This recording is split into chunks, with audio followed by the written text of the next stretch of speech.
Alright guys, welcome back to some more of The Letter. I gotta tell you, this game is both fun, creepy, and it keeps me on my toes. I especially love the visual effects, or should I say the unique effects that this visual novel has to offer. And I'm actually looking forward to where the story is gonna go actually. So with that said guys, hope you continue to enjoy watching, and let's keep it rolling. Alright guys, we're back and we're continuing on from where we last left off, which was having Isabella here have her letter taken from this dude, and now everyone else is reading it. Oh boy. So here we go. Today's turning out to be a horrible nightmare. Send this to 5 people or else. Ugh.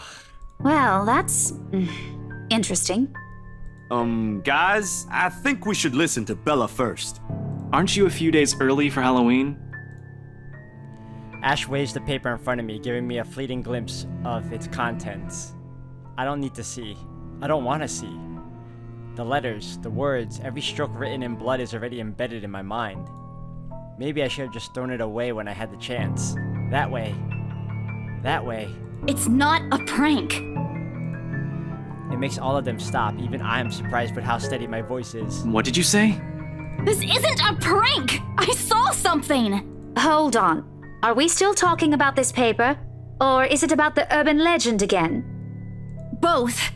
I know it sounds ridiculous. You're saying this is a primitive version of a chain letter, and now that we've seen it, we're now cursed. Yes. Yes, you are indeed correct on that, Ash. You've got to be kidding me. No, we are not. See? This is why I didn't want to tell you guys. Isabella, aren't you taking this a bit too far? It's not a joke. Will you guys listen to me first?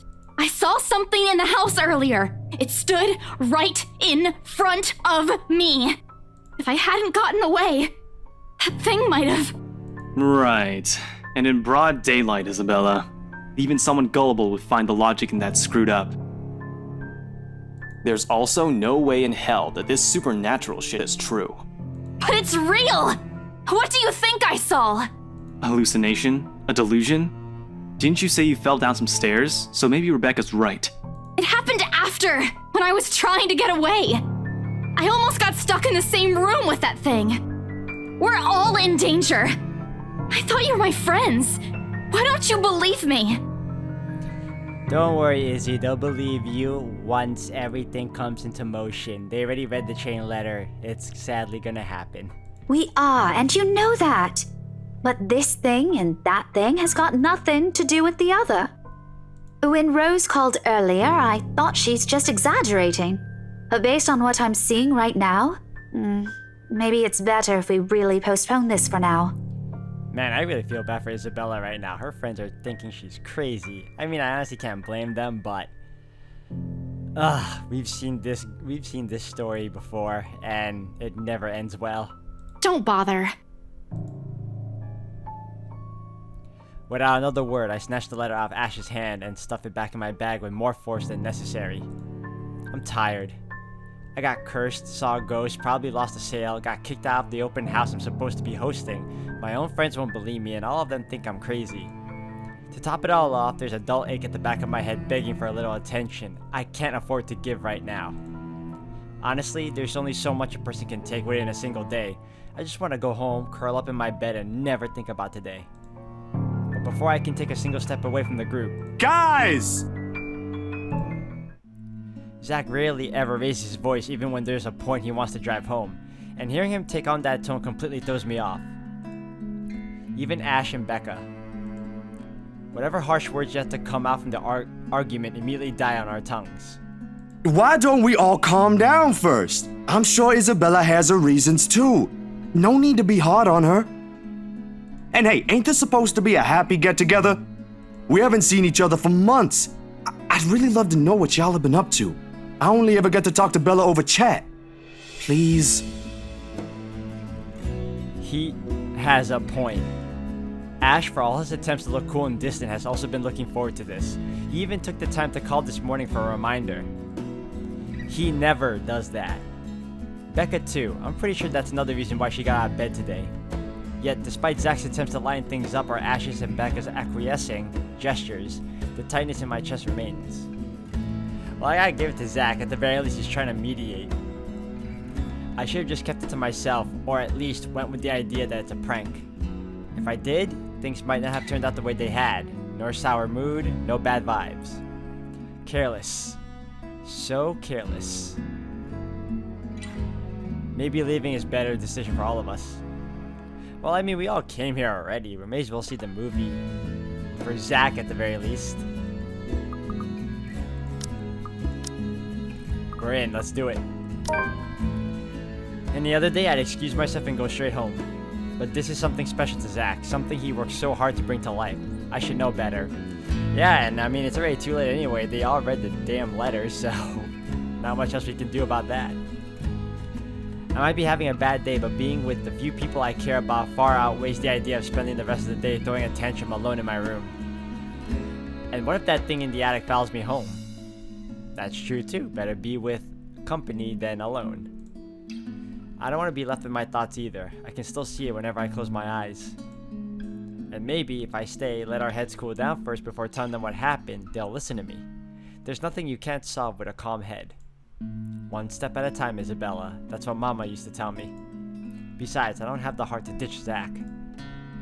A smile is back on my face when I look back at them. If we keep arguing here, we're going to miss the first few minutes. All right, that's the Isabella I know. Oh, good. I thought for sure you were going to cry. This time I really do send an elbow straight to his stomach. Stupid Ash being vertically challenged has its perks too. What was that for? Stop calling me a crybaby! I'm not one! Aw, don't cry. Stop it! Okay, scaredy cat then. That too! If you repeat that, I swear I'll... Let's just go. Without another word, Becca goes inside. She doesn't even stop to wait for us when I call after her. Ash and I exchange looks at the same question, likely swimming inside our minds. Did something happen at school after I left? Is she having a bad day too? I'll try asking her about it later, I guess. So, you guys go catch up with her. I'll go get us the food I promised. But you'll miss it! Didn't you say watching a movie without food ain't fun? And it ain't like I haven't seen it. I made it, remember? I'll be in there soon. Well, making it and actually seeing it are two different things though. But, hey man, you're a movie, right? One friendly tap on my shoulder and then he's gone. A few moviegoers are still milling about, some are still waiting in line for tickets, but otherwise most of the crowd are already inside. There's nothing much for us to do here now. Not a word of protest comes from me when Ash gestures for the two of us to head inside. And then? Are you sure it wasn't one of the cleaning crews? Absolutely sure. Somehow, halfway through the movie, the conversation steered towards what happened in the mansion. To be fair, Zach was the one who brought it up again. In his own movie's premiere. Now, the film's just serving as a background noise while we're speaking in hushed tones, careful not to disturb anyone inside the small hall. Well, except for Ash. I just hope we don't end up arguing about it again. We'd all get kicked out for sure. Though, with how loud Ash's voice is, we'll probably get thrown out way before any argument happens. Only Becca still remains engrossed in the movie, completely ignoring us. She's been quiet the whole evening, speaking only when referred to. If I didn't know any better, I think we did something that offended her. Did we? And then I ran. You heard what happened after. I still think it's something else. It was standing right in front of me, Ash. He's one of the smartest people I know, but geez, he should learn to listen. Plus, didn't he say he doesn't believe in these things? Why is he in this conversation again? I heard what you said, but it's a small room. There are a lot of things someone else could have done there without your knowledge. If I could see it up close, maybe I can... I get the feeling you will see it regardless, so hope you don't regret that decision, Ash. I am not going back there. Ain't that a problem if you're hosting an open house? Rose does the first floor tour. I ain't sure ghosts can be restricted to one room, Bella. There are no ghosts, Zach. Stop putting useless ideas in her head. Yeah, but I was thinking, maybe all the house needs is a blessing. Wasn't it left uninhabited for years? Oh, the house did change hands over the years from one distant relative of the Ermengardes to another.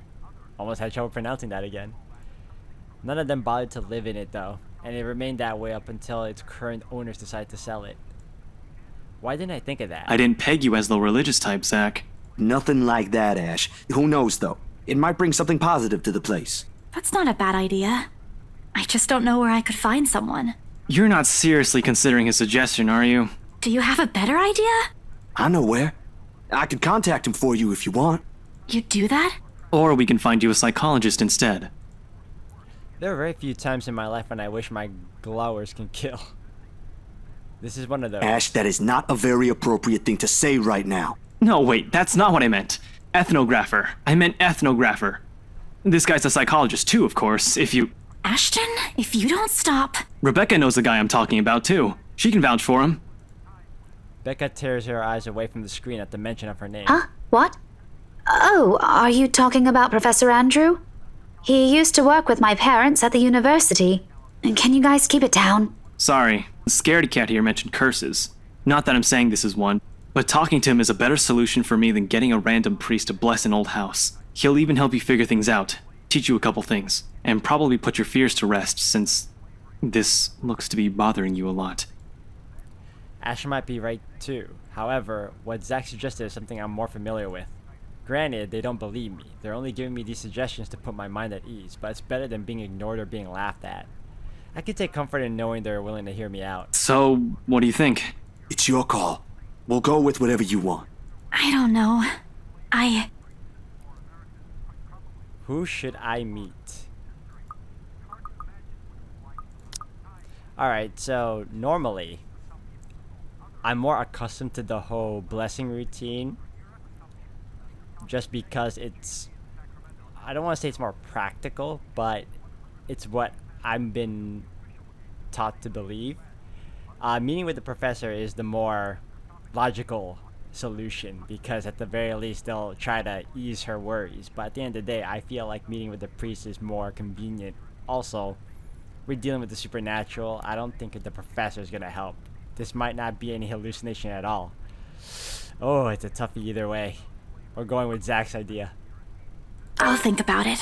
But maybe we could go with Zach's idea? I'm not so sure about that. Well, it wouldn't hurt to try, right? If it doesn't work, it doesn't work. At least we did something than just stand around. I'll let you know when he's available, Bella. Thanks, Zach. I knew I could count on you. Guys, I said keep it down. You keep insisting that we still watch it, yet you're not even paying attention yourselves. That's a new portrait of her. I'm not used to seeing that. It ain't a big deal, Rebecca. I'm the one who broached the subject in the first place. It's still your film, Zachary. A good film, mind you. You worked hard on this. The least we could do is watch it with you. And that's what you're all doing. I really appreciate all of you making time for this. Sorry, Becca. We'll stop now. I throw her an apologetic look, even if Ash is the only one she should be reprimanding, but her attention is right back on the screen. She's ignoring us again. When Becca's acting this way, there's a big chance something's nagging at her. We really need to talk. We all fall into a comfortable silence after, the kind only you can share with people you're most at ease with. For the first time today, the letter lays forgotten in my bag, if only for a few hours. Night has fallen by the time we exit the movie house. Despite the late hour, the streets are still bustling full of people. Those about to head home, those set to meet someone, even those simply wandering about. That's still more comforting than being in a desolate area. Walking in this sea of unfamiliar souls, it strikes me how easy it is for one to get lost in a city as nondescript as Luxbourne. I was afraid too, at one point back when I was new and had just set foot in this place. Now, with familiar faces walking with me, it feels a little like home. Zach and Ash bid us goodbye shortly before Becca and I crossed to the other side of the street. The former claiming he's got a few freelance jobs to take care of before the day ends. And Ash? Who knows? He never tells. Sometimes he'll just randomly appear at your doorstep looking for a place to crash. He does that to Zach a lot, much to the latter's frustration. But he's a busy guy too, in spite of the laid-back air he gives off. Thanks for today, everyone! No problem, Zach. I'm sorry for what happened earlier. I'm pretty sure she's not the only one that heard that, right? Huh?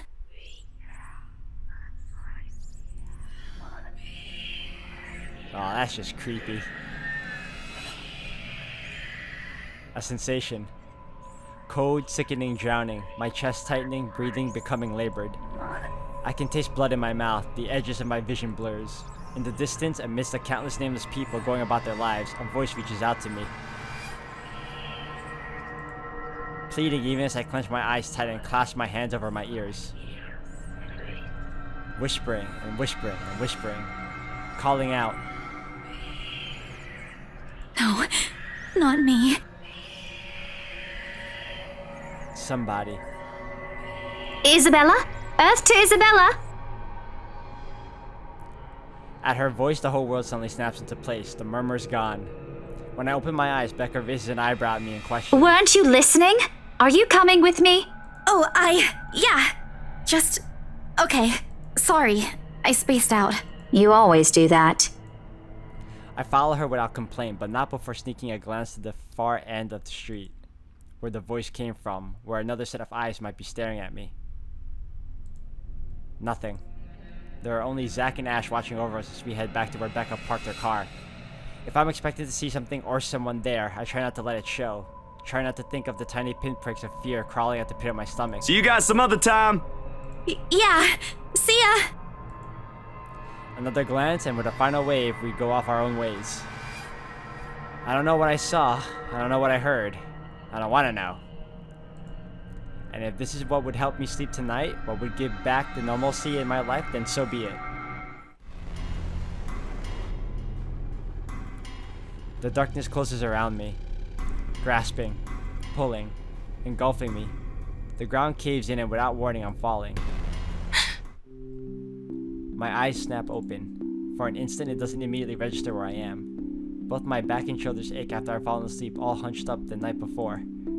Drenched in sweat, the nest of pillows I often keep around me feels more suffocating than comforting. I let my eyes adjust to the bright morning light streaming through my window and allow my breathing to slow down before untangling myself from the pile.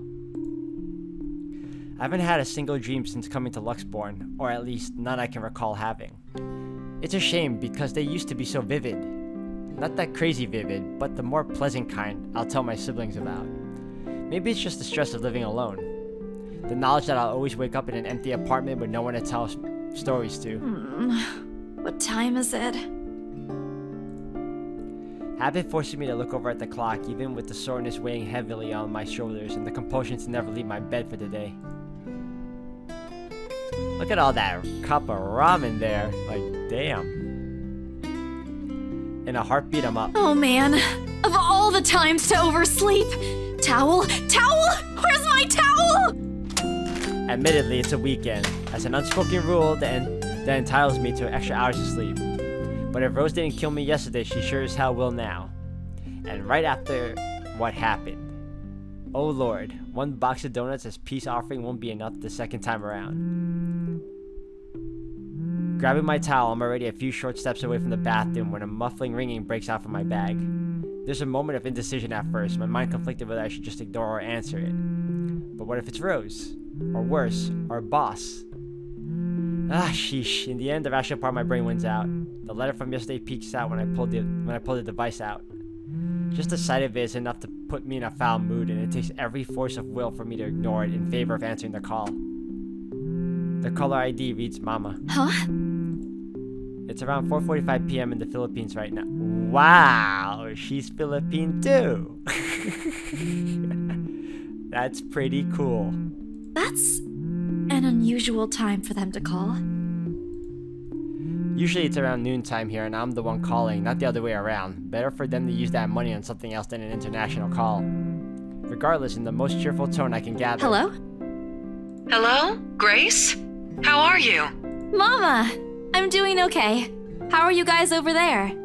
We're good. EJ won a storytelling contest at school the other week. Brought home a medal. I thought you should know. There's a tired lilt in her voice as she speaks. It's been there since Papa had to leave his job. I wish there was something I can do for her. But from miles away like this, the least I'm able to is not make her worry.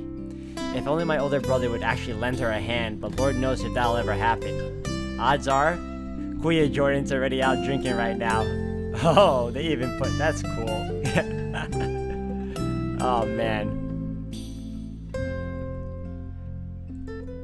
Again, I can't count on my older sister either, knowing she has a family of her own and, well, Ate Anne's financial situation isn't exactly great right now, having ran herself knee-deep in debt. Well, alright guys, to give you a short heads up, Kuya and Ate are kind of like similar to honorifics to terms of respect. Kind of like how you would call your Aunt May or Uncle Ben. You know, like you wouldn't normally call your relatives by their first names. You would call them, you know, grandfather or papa, what have you. So this is pretty much it, like big brother. So Ate is kind of like that, like big sister, or it depends on the context, really. Great! That's great! Tell him congratulations from me. And let him know I'm gonna send him a little something extra this Christmas. How about Nico? Karen? Michael? I hope they're okay? Oh, I'm there too? They're doing well. They wanted to talk to you, but they're all busy with school. Oh no, that's fine. I don't want to bother them. Just tell them to keep doing their best for me. I'll just call back when I know they're not busy. And Papa? How's Papa doing? It's a subject I'm a bit hesitant to broach. From the way Mama's voice hitches, she doesn't want to bring it up either. Papa. Grace, he's having a little difficulty right now. Weak appetite, he's having trouble swallowing, and lost a few pounds. But the doctor said we should keep encouraging him. It just means his body's accepting his new treatment well. The money you sent last time helped a lot to pay for it, by the way. Oh, I see. That's good. I won't deny that life has gotten tougher for our family. It used to be easy back when Papa was in good shape. But ever since he was diagnosed with a sickness 5 years ago, he had been unable to provide for us. Now the burden of feeding 8 mouths and settling Papa's bills all rest on my shoulders. Although Mama makes a little, accepting sewing and laundry jobs in our neighborhood, it's scarcely enough to cover the cost of a day-to-day living, let alone the bloating hospital bills. We can't even expect help from our own government because the health insurance there barely covers anything. Yeah. Yup. I'm sure he'll get better soon. Is he well enough to talk? Do you think I'll be able to speak to him, Ma? Silence. I start to think that the call got cut until... Listen, Grace. Maybe it's better if we transfer Papa to a different hospital. Somewhere cheaper? What? Why? Did something happen? Is it the deposit issue again? Give me the hospital's number. I'll talk to them. No, it's nothing bad. The service here is good. Too good. Even the doctors. But I'm worried you're working yourself to the ground because of it. Mama, we've been through this before. I want the best for Papa. And don't worry about the bills or the medicine, or me for that matter. I can handle myself. Everything's going well here. In fact, we're about to close a large sale. Hopefully. If not, then I'll find another way. She doesn't need to know that. Sorry, Mama, you taught me not to lie. Yet, look at what I'm doing. I'll have money to send over soon to cover the rest of Papa's treatment. And there's more than enough for Karen, Nico, Michael, and EJ's school tuition, too. Thank you so much, dear. I appreciate it. We all do. But I just wish you'd come home to us soon.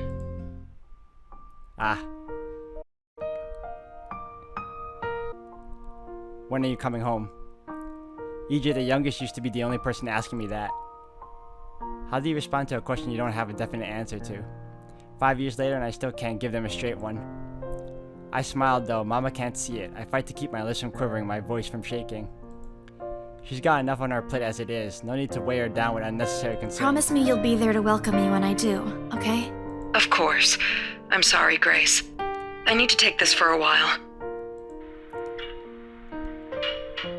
There's a small commotion on the other end, the sound of gates opening, the voice of a child, EJ talking excitedly about his day at school, the tapping of feet on the floorboards as he runs. It's been years since I went home, but I can still picture the whole scene in my mind. How tall is he now? Are the neighborhood kids bullying him now that I'm not around? Did Mama rearrange the furniture in the living room again? What are they having for dinner today? I miss them. I miss them so much. It's okay, Ma. I need to go too. I've got work today. I'll call again soon, alright? On a Saturday? Oh, never mind. Take care of yourself, dear. I love you. I love you. Bye. Oh, I'm surprised there's no mahal kita. Which also means I love you. It ends with a soft click, leaving half-truths and empty promises hanging in the air. Closing my eyes for a moment, I take a deep breath and shake away the thoughts, beginning to swim inside my head. Ooh. It's pointless to mull over these things right now. Okay, Isabella. Time to get that mansion sold. Oh, that whole thing just threw me off. I didn't know she was Filipina. Oh, this is cool. Unfortunately, before I can take a single step away from my phone, it rings again. No doubt Mama forgot to say something. Mama? Did you forget anything? Excuse you? I'm too young to be your mom. Are you still sleeping? Hold on, never mind that. Get yourself in the office. Hurry! Office? What about the open house? Oh no. Is it Sir John? Did he hear about yesterday? Am I in trouble? Oh god, oh god, oh god! I'm gonna get yelled at, aren't I? What do I do? I'll buy you an extra box of donuts if... No, it's nothing like that. Will you calm down? Get yourself here, alright? I'll tell you everything then. There's the telltale din of several feet shuffling against a wooden flooring and an indistinct yelling in the background before Rose cuts the connection. That isn't in any way comforting, but it's enough reason for me to hastily discard my phone and finish my shower in the record time. I make it to our office within 20 minutes of leaving my apartment, completely disheveled and out of breath. A feat if I take into account my usual travel time. Routine clamor, common to Briar Realty Corporation Luxborn's office, greets me as soon as my foot crosses the threshold. Papers rustling, telephones ringing at sporadic intervals, agents talking at varying volumes, staff moving about, and... Where the hell is C? Where are my employees? What the actual fuck, guys? Of all the times to disappear without notice! Now, that's not very professional.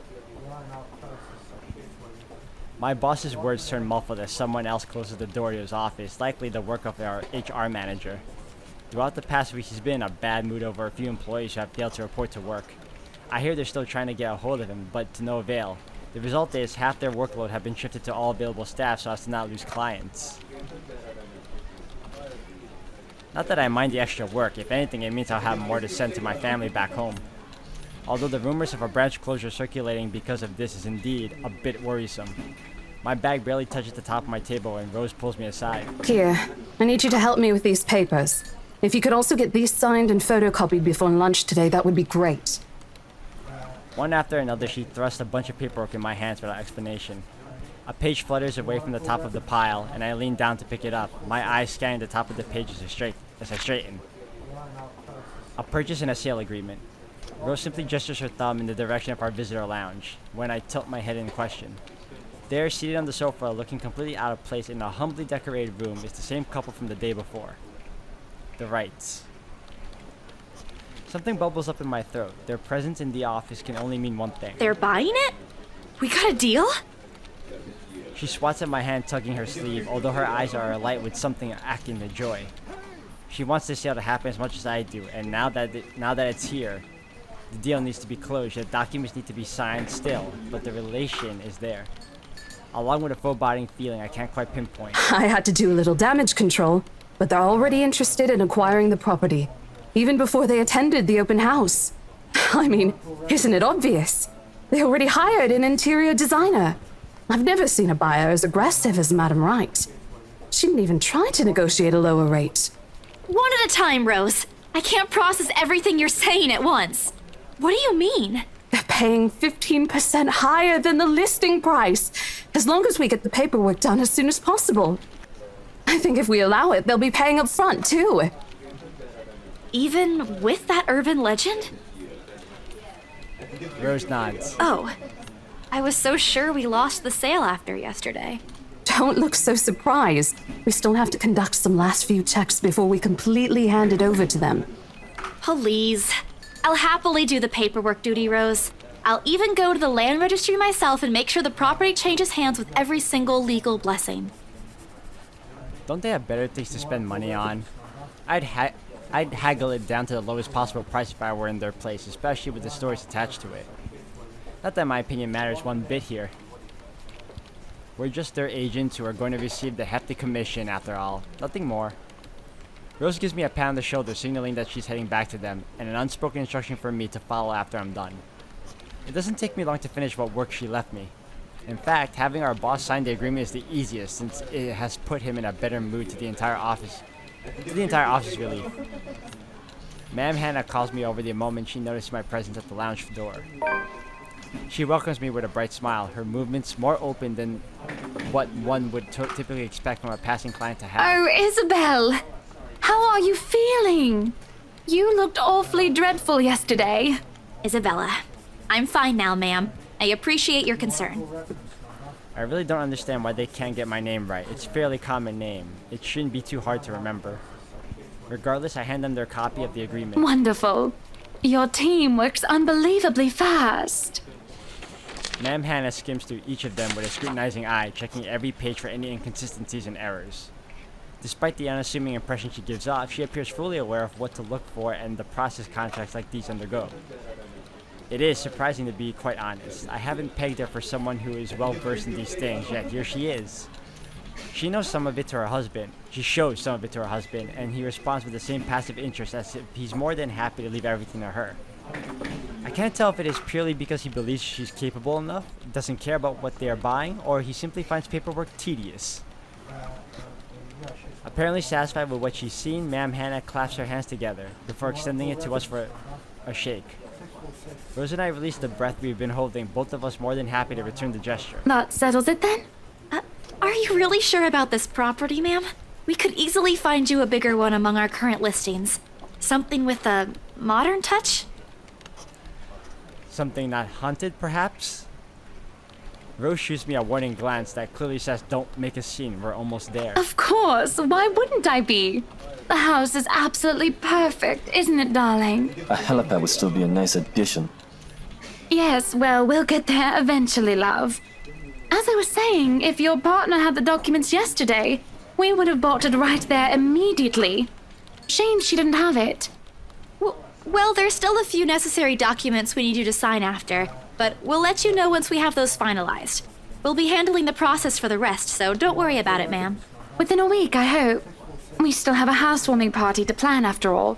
You know how much thought to be put into those things. There are servants for that, darling.